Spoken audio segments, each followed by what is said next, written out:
All right, y'all. What's going on? Welcome to the podcast. My name is Melvin Johnson. I am here with my co-host. I'm Crystal Lynn. How y'all doing? Crystal over here. This is she a little nervous, y'all, but she ain't gonna show it right now because I already talked to her prior to this. So, name of my podcast is "We Made the Change." I think we actually just came up with this name probably a couple of days ago, and the whole purpose and sole purpose of this podcast is to talk about the necessary changes that it take to achieve success. Me and Crystal are entrepreneurs. We are business owners. We are business owners with staff, and we lead our team on a daily basis. And we just want to talk about some of the obstacles that you might have to go through when trying to reach a level of success. More importantly, the change that you had to make within yourself to get to success. Or necessarily, it ain't even necessarily, I ain't going to even say getting to success, because you got to make a change regardless to get anywhere. You know That's what I'm saying? You get out your environment. Right. That takes a change. Yeah. What would you think? I'm gonna switch it up. What do you think your change started? Um, Was it when you was younger? When you got older? It was a process. Like, I went through many changes, and based off like how life happened to me. But I think it really kicked into gear probably 2010, 11. Like, don't tell them how old you are, but it was Really? Really? You older than me. Okay. So around 2010. Somewhere up in there. That's when you graduated, right? Because you still I graduated. Yeah, sure. Yeah. Okay, 2010. I might have been still a senior, but it's okay. But yeah, I'm going to say onto a different level. Like, I was already thinking differently before, but it just really kicked into gear then. As you start looking at life different? Yeah, one more out of life. I think when you're younger and then you're exposed to certain things, that's what you know. Right. But when you start hanging around different people, getting out your comfort zone, it's like your mind get to working and like, I can do that. Yeah, especially that environment. Yeah. You know, we both come from backgrounds to where we're born and raised in Dallas, Texas. The hood. It's the hood. You know, we got especially you. Hold on now. Pause. So I come from South Dallas, Pleasant Grove, Oak Cliff area. Use strictly Oak Cliff. I say Oak Cliff area because I went through Oak Cliff a lot. What you drove through? I mean, yeah, I got family members. My grandma been living in Oak Cliff since I was a baby. Oh. So she stayed right over there by the Dallas Zoo. Oh, okay. So don't get it twisted. Okay. Like, just because you born in Oak Cliff and never left Oak Cliff. No, I lived in Pleasant Grove and South Dallas. Today. Oh, you ain't gonna represent us. You just gonna represent I Oak represent Cliff. Dallas. It's okay. But so being in those environments, especially at a young age, especially in the times that we came in where technology wasn't as prominent as it is right now, you know, you really don't get to see options or opportunities outside of your environment. Right. What gave you the thought process of saying there's something outside of Oak Cliff, there's something outside of this metroplex that I live in that makes me want to strive for better? I think when we started our trucking business, I'm going to go back, even before then, because I was a nurse first. You know, when you're in the hospitals or whatever, you're around different people, and you see how they think. Sometimes, you know, in the Black community, we think different from other races, whatever. Absolutely. But when you see how other people live, and it's a difference sometimes, and it's not always a good difference, but I don't want to base it off of race. Yeah. But I think doing that, and then when I started my trucking business, and you really see the potential of what you can do. Yeah. That's what my mind really got to racing. Yeah. So I think, like you said, seeing different people and how they live. I know for me personally, when I was young, coming up in that Pleasant Grove, South Dallas area, we didn't leave that area. Right. You know what I'm saying? So, you know, what you saw is what you achieved to get. And particularly in those environments where, you know, the people who got the nice stuff are normally the drug dealers. Right. And really, honestly, that's it. Because I don't even think we had athletes that came from our communities that typically came back to show us this is the new it's way. Different. Yeah. This is how we living. So, you know, we didn't have the social media. We couldn't go see how such and such was living. Huh? Shut up. Whatever. We didn't have social media, so we didn't wasn't able to look on the phone and go, right. Oh, such and such got this car, or such and such got this. I remember in middle school, I was so infatuated with Cutlass Supremes. Like that was like my dream car because every dude in the hood that had a little money, that's what they were driving. They would have the Cutlass on the rims. You know what I'm saying? So the systems in. Oh man, I had 215s. I ain't gonna tell you how I got them, but I had 215s. I don't know you at all. I do not know you. I had 215s in my trunk, and I thought they was everything because you know that was what's today's considered.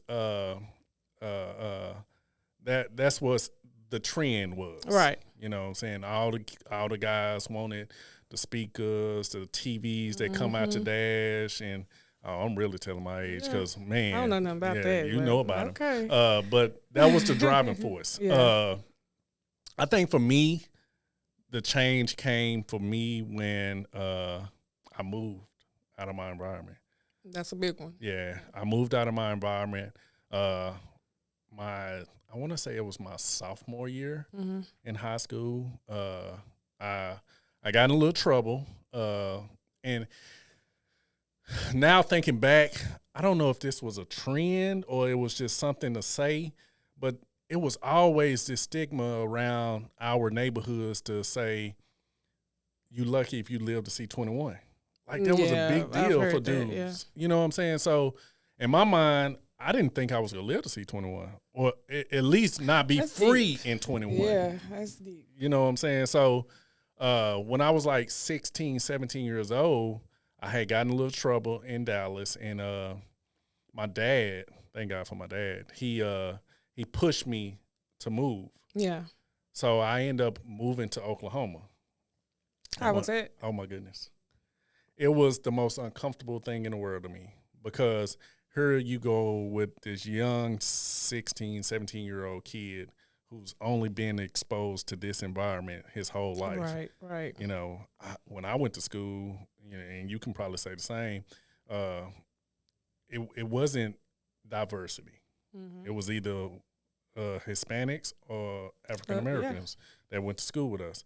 And you hung around the people that you went to school with, and that's it. That's like, it. You didn't go mingle with other crowds of people and nothing like that. It was considered weird if you did stuff like that. So when I moved to Oklahoma, oh my goodness, you talking about culture shock?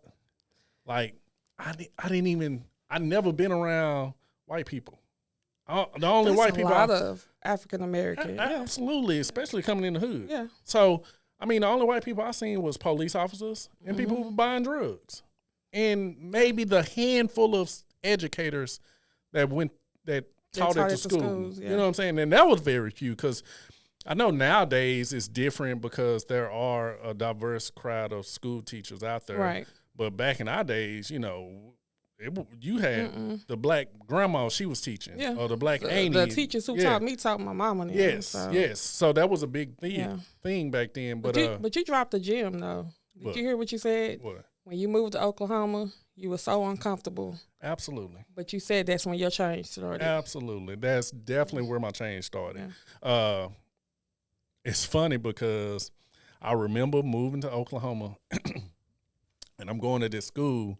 It was Dale City High School, and this school was, I want to say probably 65% white. Yeah. And you had probably about 15% black, and then the rest was whatever Asian. You got a culture shock. Yeah. Oh, yeah. Out this world. So I remember the first week of being at the school and going into the student center, And you talking about uncomfortable. And I had the Texas swag. So I'm, starched down jeans, standing up like Transformers. Standing in the corner. Oh, my goodness. I done spent 15 hours, stay flow up and down them pants. And I was just to myself. I never talked to nobody. My best friend to this day, my brother, he was the first person to come approach me. And he was like, compliment me on my swag. And that wasn't a term back then, y'all. Swag was not a term that. In my area, it was. But okay. Okay. So he complimented me on what I had on, and me and him instantly connected and became friends.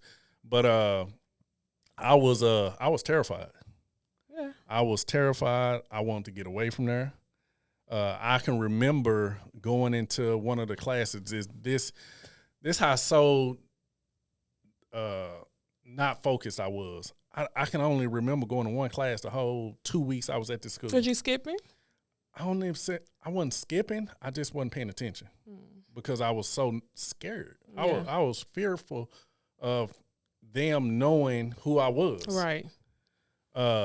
So I remember the teacher asking some questions about history, I think.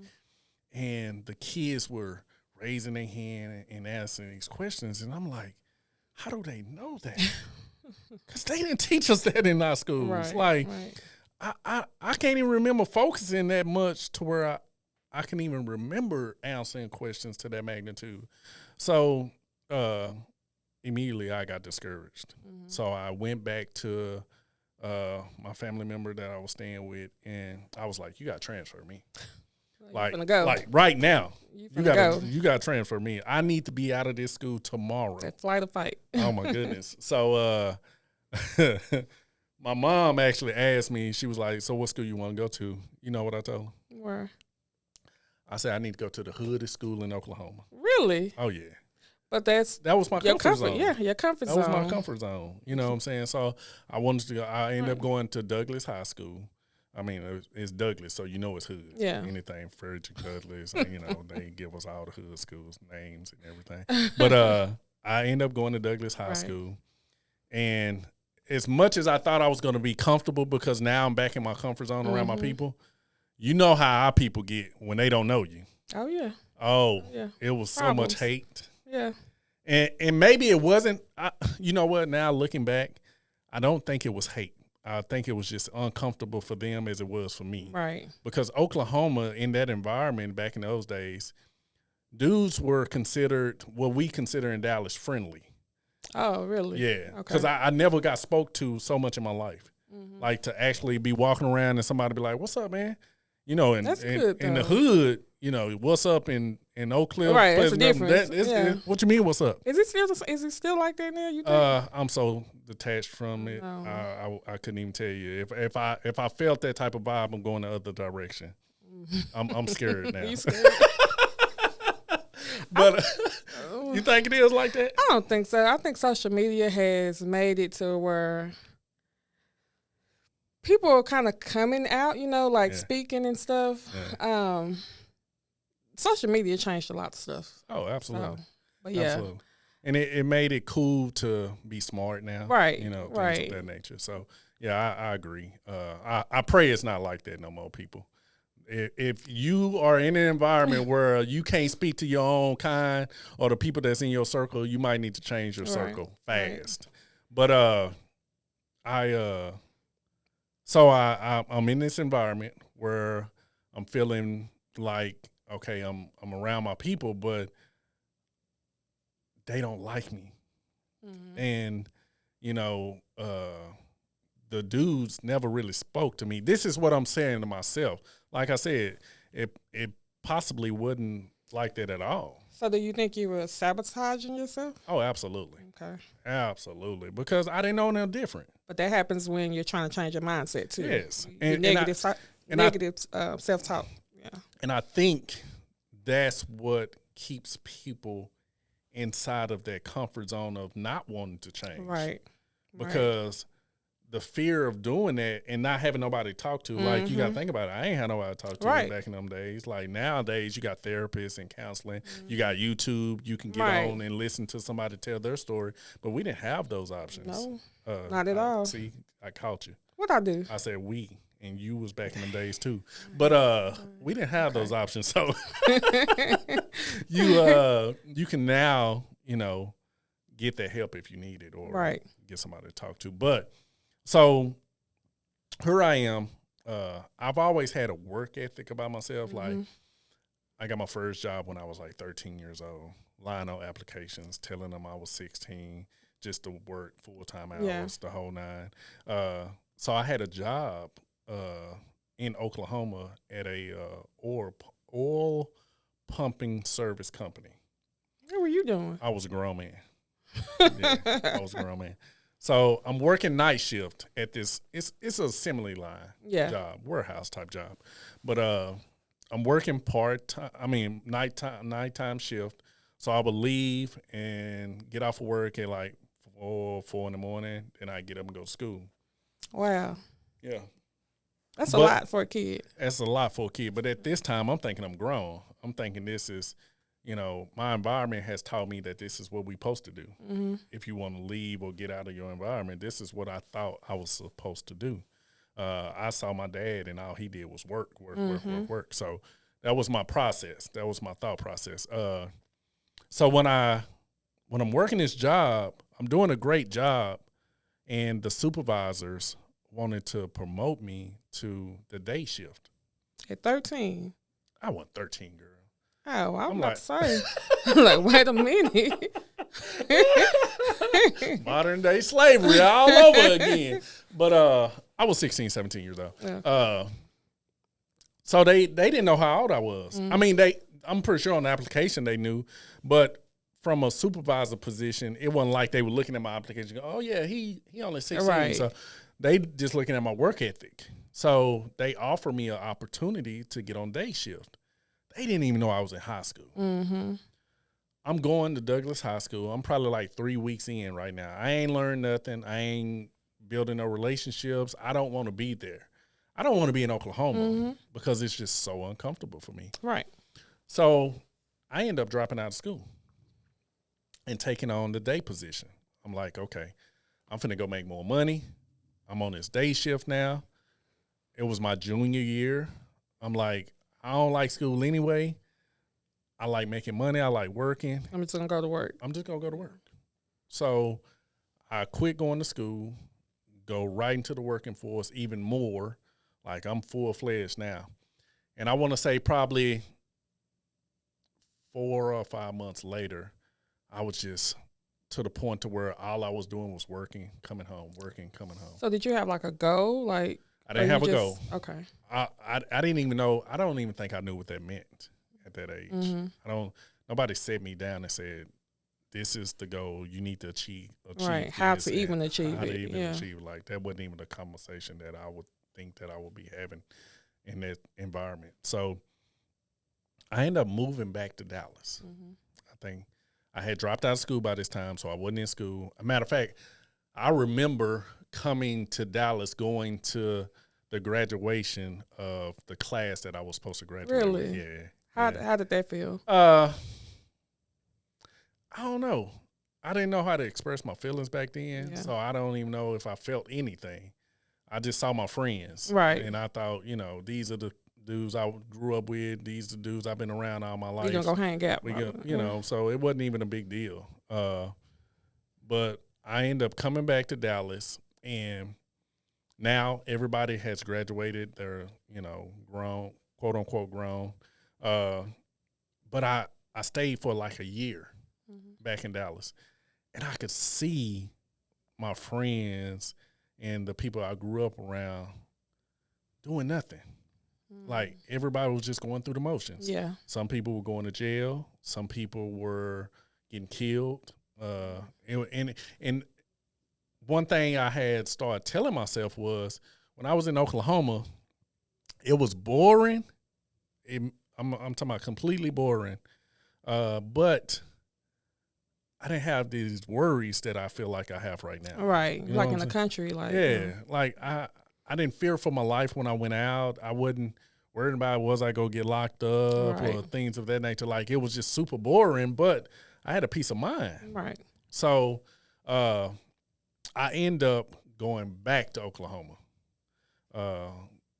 following a woman. A lot of y'all Fellas, don't do that. End up going back to Oklahoma, and from there, my thought process, and I'm like 19, 20 at this time. I still don't have what I consider any goals at this point. I'm still just going through the motion of, I think we were taught to just get a job, work the job long as you can, and see what life brings you. Right. It's not no chase a career or put yourself in this position to constantly grow and learn how to get better and things of that nature. And then we was taught to work from a physical standpoint, not a mental standpoint. Right. And I'm just finna switch this before I continue the rest of my story. When you thought about going into becoming a nurse, what was your mindset of thinking of, like, who did you see to say, I want to be a nurse? What I do. So I come from a history of teachers. Like, my family were teachers. When I told them I wanted to be a nurse, they were pissed. Yeah, that's a dirty job. You don't do that. Really? But they wanted me because they were professors. They were teachers. Yeah, I can't do it. God bless y'all. I can't do it. It takes a lot of patience. It does. I see what my kids' teachers go through, and I'd be like, ooh, get your kids. They need a raise. They do. Teachers really need a raise. They need a raise. Yeah. But I've always wanted to be in the healthcare field. Like I like taking care of people. I don't know. I just like taking care of people. Okay. And when I did it, I was a CNA first. Okay. So you know what a CNA is? No, I don't. Okay. I'm gonna say okay, and act like what's a CNA? Patient, certified nurse assistant. Okay. So they the ones. Knew it. But go ahead. They're the ones that like do the baths and the changing the baths, bathing them and changing them and feeding them, all of that. So I did that first. That threw me off. I don't even want to be in that no more now. You talking about bathing people? But go ahead. Oh, you want to be a CNA? No, go. Oh, okay.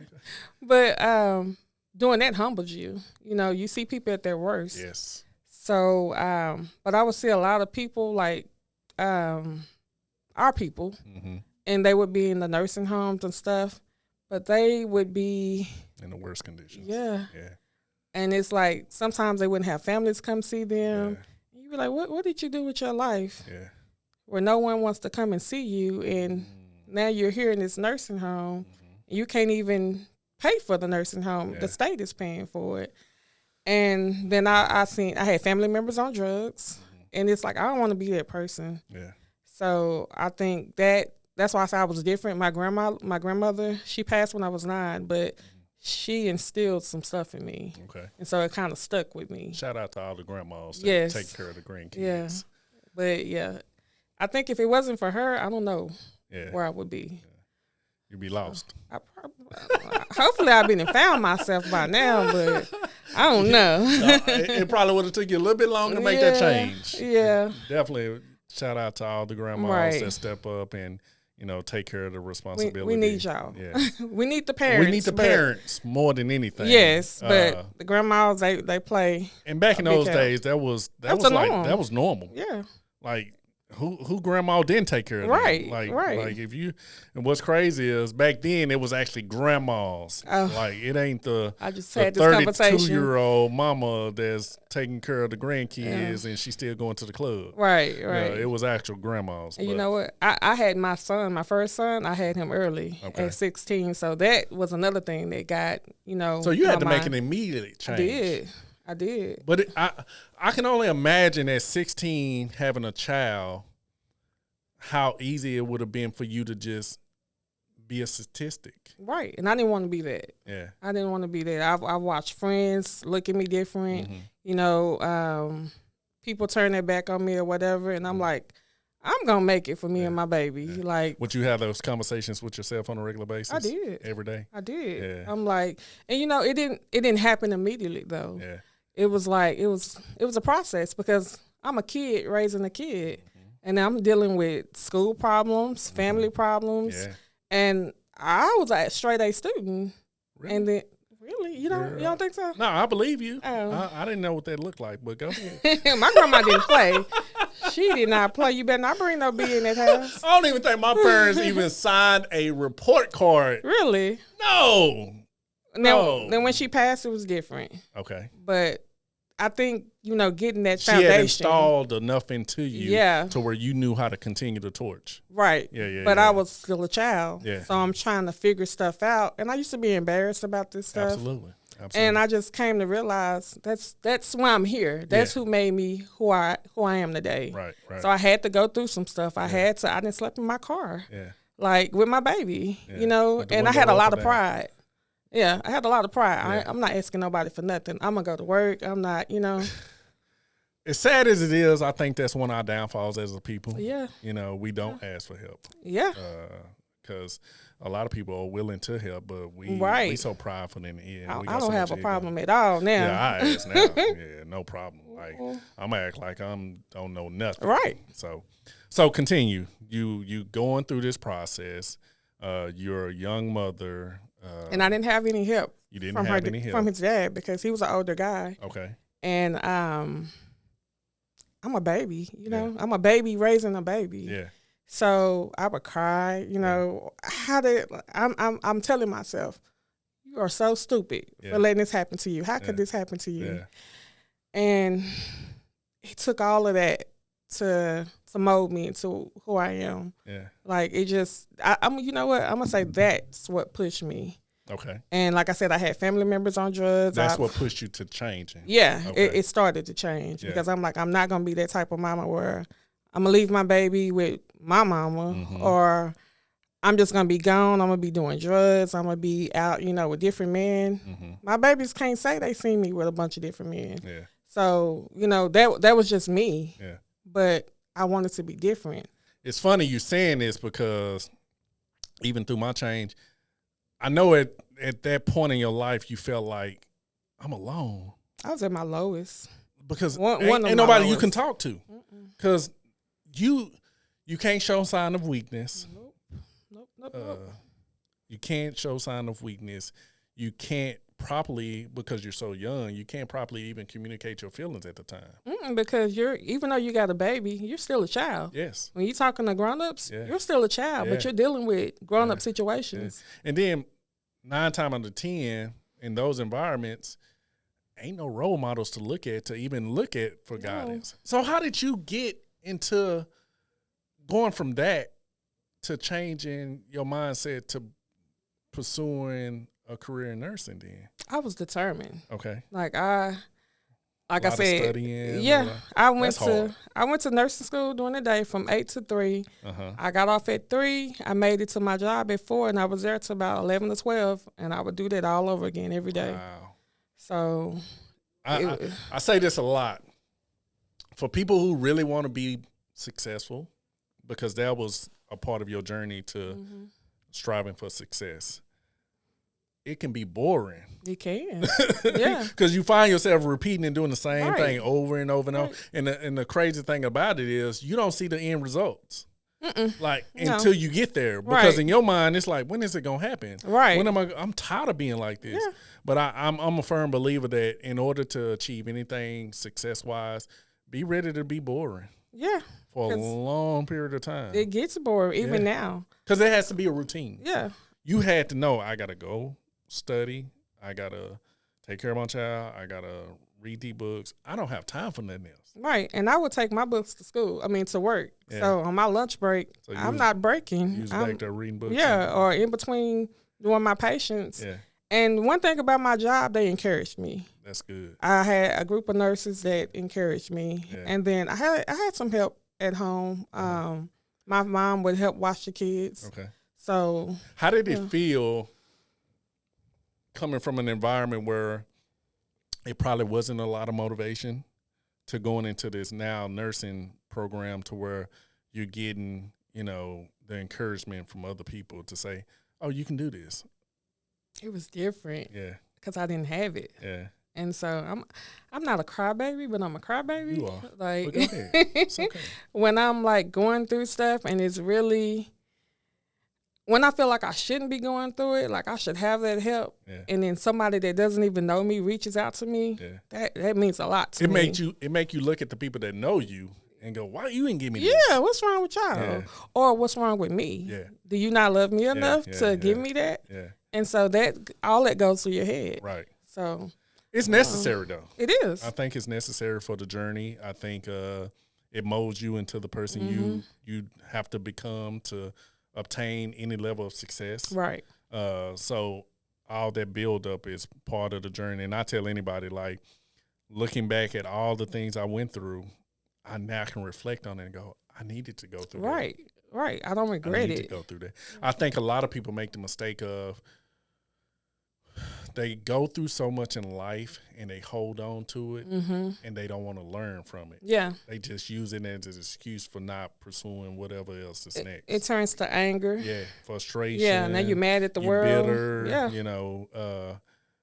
What kills me about that part is, especially in our communities, we are the most faith-driven community it is. It's a church on every corner in the hood. Every corner. Yeah. But we don't have enough faith in ourselves to know that we're going through this journey for a reason. Right.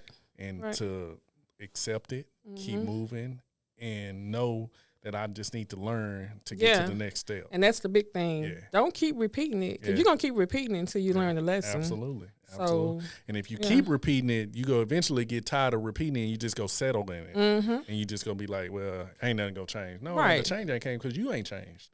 You got to be willing to make the change. We made the change. So I go through the process of now moving back to Dallas and going back to Oklahoma. Because I just made it up in my mind that I need to just get out of this environment. Yeah. Because once again, I'm having that thought process of you ain't going to see 21 if you stay down here. That's a lot for our young black males now. A lot. Yeah. So I go back to Oklahoma and I'm just pushing myself to stay in this working environment. Because, in my mind, I'm thinking this is what's going to lead me to success. I'm just going to work my way up. Right. I ended up getting my CDL. I think it was like 21, right at 21, 20, something like that. I think you didn't have to be 21 back in them days. But I don't know. Whatever. I get my CDL and I'm driving for Coca-Cola. Okay. This high, now I'm finna really tell my age. So when I got my CDL. Just go on and tell me you 55. Girl, whatever. When I got my CDL, you had to take the computer test. See, we had computers, whatever. It was dial-up. But okay. It was a computer. AOL. We had the computers, and you had to do the written part of the test. Yeah. Coca-Cola, and I don't care if they get in trouble. I hope they get in trouble. Coca-Cola. Wow. I'm going to tell you why. Coca-Cola had us. I want to say I started off. No, I was driving.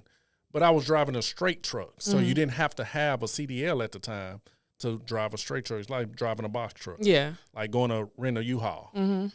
But then I can drive those.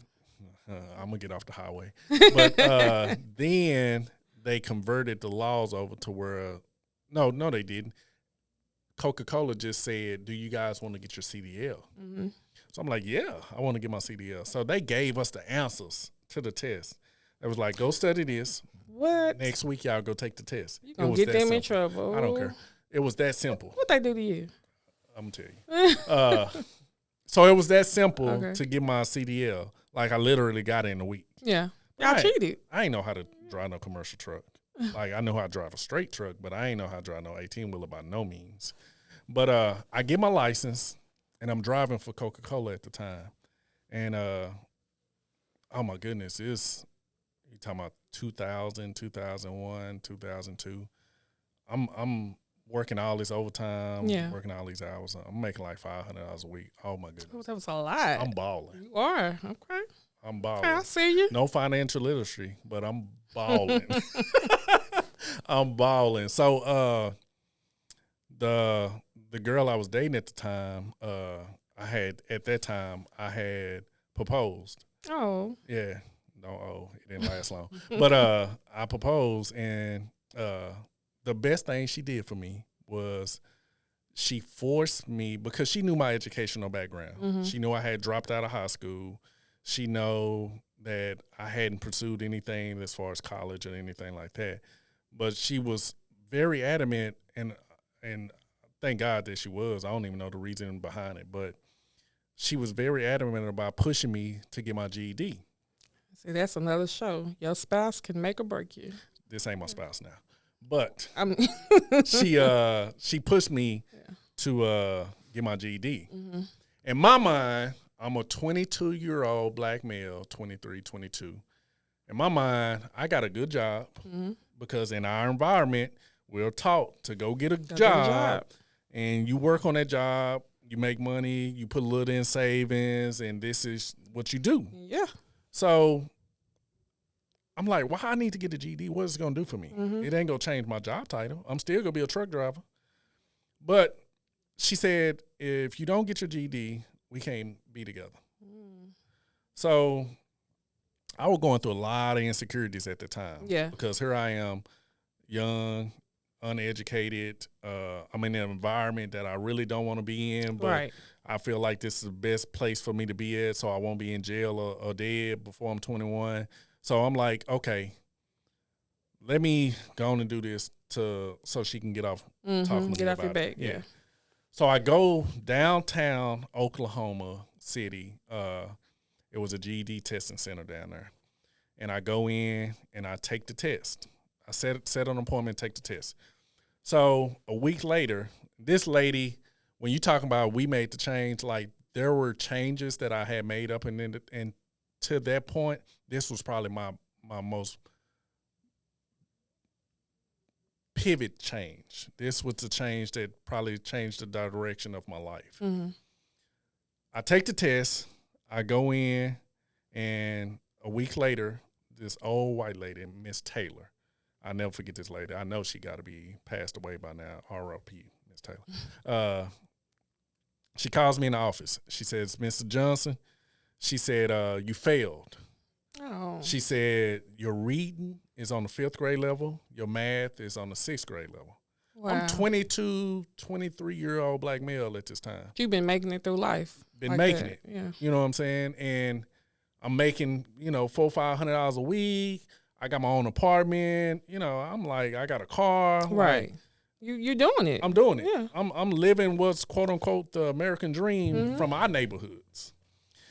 So after she tells me that, she says, now you got one or two options. She said, you can continue to go down this journey that you're going down, or you can put yourself in a position to learn and educate yourself to come back and take this test. Mm-hmm.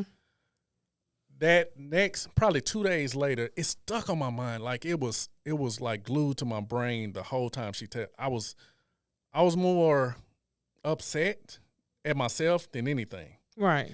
So I leave. Probably 2 days later, I'm at work. I'm driving on my route, and downtown Oklahoma had just built a brand new library. Mm-hmm. And I pull up and park my truck, and I could see from the outside of the library, they had these cubicles to where you can study on your own and be in your own little cubicle, and ain't nobody gonna bother you. So I pull up, I get out the truck, I go into the library, and I ask the librarian, how do I get access to these little cubicles that y'all got out here? Now, coming from Oak Cliff, education, DISD, school district system, ain't nobody pushing you to go to the library. I think I hadn't been to the library since H.S. Thompson in elementary, and that was by force, not choice. Yeah. So going to the library wasn't nothing that I looked forward to doing or didn't even think about doing.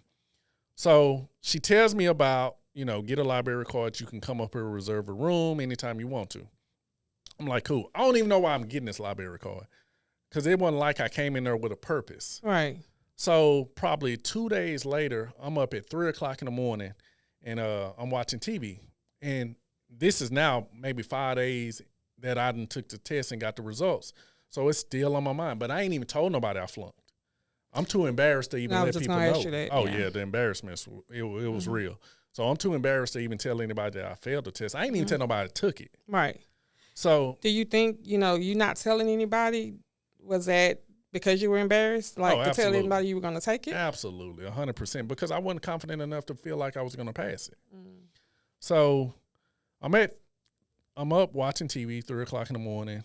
Infomercial comes on for Hooked on Phonics. Remember Hooked on Phonics? Don't act like you don't. Oh, you ain't that old. I don't remember that. Nope. You ain't that old. So I don't know what you're talking about. So Hooked on Phonics, for y'all that don't know, that act like y'all come up in Crystal era. Hooked on Phonics was a program for kids that helped them with their educational purposes, needs, or whatever. It's like ABC Mouse for kids nowadays. Oh yeah, I know. Whatever. Yeah, that's wonderful. Whatever.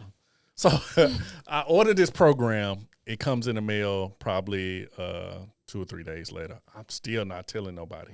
I ain't told nobody about this. So the program comes. I literally go to the library. I'm lying to my girlfriend at the time, telling her I'm working overtime. Yeah. I would go to the library, rent out one of those cubicles, and I would study with this Hooked on Phonics and the GD book. Wow. For an hour and a half every day for 4 months straight. The only day I didn't go was Sunday because the library was closed. You never told nobody? Never told nobody. Wow. And I would go into this library and self-taught myself, like how to get better with reading, how to get better with math. And I would it was the most uncomfortable thing I ever did in my life, but I knew that I didn't want to be considered the dummy who can't even pass a GED test. Do you think that's what made you say committed to it, like dedicated to it? Okay. Absolutely. I think I was more fearful of what people were going to say about me and then what I thought about myself. And I knew I had enough respect for myself to where I didn't want to fall in that category. So for 4 months straight, I would go. It got to the point to where I wasn't even paying attention that this was a routine I was building. It was just like, I got to come up here tomorrow because I don't understand what I just read today. Right. So you created a habit. Yeah, I got to do this again so I can understand what this means. Right. You know what I'm saying? So 4 months go by. Probably the 5th month, I felt like I had enough confidence to take the test again. So I go in, same testing center. I take the test. Miss Taylor, once again, she greets me at the door a week later after I go get my results. She said, Mr. Johnson, I remember you. She said, I'm shocked that you came back because most men in your position would not come back. Yeah, the embarrassment probably. Yeah. She said, you passed. She said, barely, but you passed. Yeah, you passed. She said, and this is when the light bulb, I think, came on in my head that I could achieve anything that I wanted to if I just really put my mind to it. She said, imagine what your life can be like if whatever you did to get to this point, you continue that pattern. Because one thing about that GED testing center was, I come from Samuel High School, and I was notorious for cheating. Like, I could cheat with the best of them. I could cheat with the best of them. So they wasn't going to let you cheat. Yeah. I'm talking about she walking around the classroom looking over your desk. Like, you can't even write on your arm. Like, so she knew that I had to do something to put something up here to be able to put it on paper. And she said, if you apply yourself, you can chase whatever dreams you want to chase. And I left that with so much confidence. Yeah. Like, I was like, oh, my goodness. Ain't nobody ever said that to me. Yeah, that spark from her got your brain just going. So like you said about the nursing, people in that circle encouraging you to say, girl, even though you got a baby and even though you ain't, you can do this. It ain't over for you. It ain't over. Like, that was my pivotal moment to where I was like, I can do whatever I want. I think after that, you go through life ups and downs after that because now you have to learn how to control the emotions. Now you got to learn how to deal with the emotions, and you got to keep having these self-conversations with yourself to say, keep going, keep going, keep going, keep going. And that's another thing we have to make the change emotionally. Yes. Because even now, running a business is hard. Absolutely. You dealing with all these different personalities and stuff, so you have to check yourself. Yeah. So and especially from a man's perspective, because growing up, being raised in the hood as a young black man, you're kind of taught not to have emotions. Right. You're taught to be weak. You weak if you got emotion. You soft if you got emotion. Yeah. So we're taught to, be tough. Suck it up. You know what I'm saying? That's the same with, and a lot of black women, we're taught to be independent. Yeah. You remember that song? Never mind. I ain't that old. Yeah. But but we're taught to be strong black women. Yeah.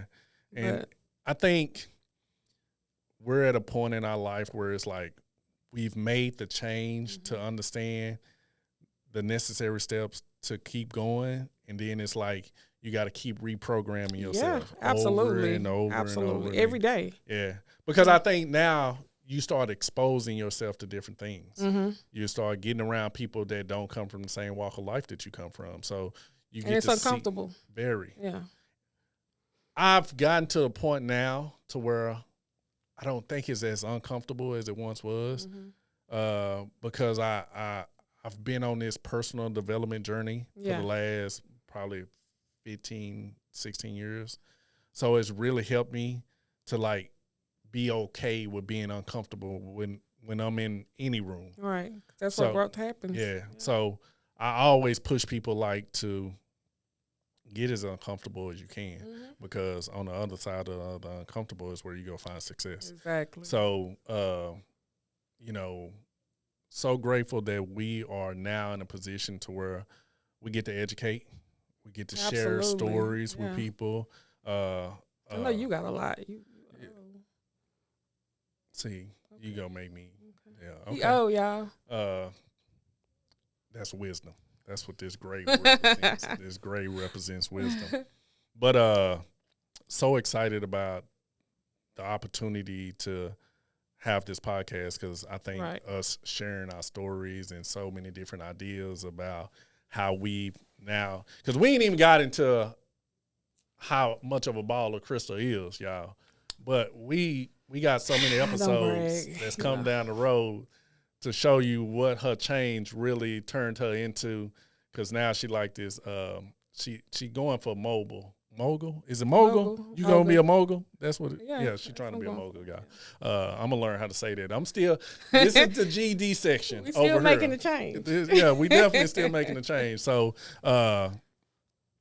I'm excited about the podcast. I am too. Excited about the opportunity for people to get to see an inside story on people that come from the same environments that they come from and have made the change to put themselves in a different perspective on how they look at life, which in return gives you the best out of life. Right. So we gonna keep shooting episodes. We gonna keep putting out content. The biggest thing I would say to people who are watching this is it's free to share. It's free to like. It's free to subscribe. This is an opportunity that I think is missing in our culture. Not enough of us get out here and really express, the inside details on, what we might be thinking, what we might be going through, that makes it comfortable for the next generation to come behind us and have the same level of success and push themselves to be able to make that change. Right. So, and don't get it twisted. We still making a change. Yeah. We're not perfect. We're still learning and growing and evolving every day. Yeah. So this is, we want to bring y'all along with us. Absolutely. So we all can make the change. Absolutely. So until you got anything else? I do not. Oh, man.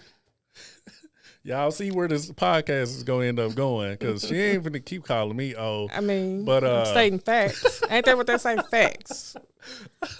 Well, no, they say cap. That's what you're doing right now, cap. Oh, okay.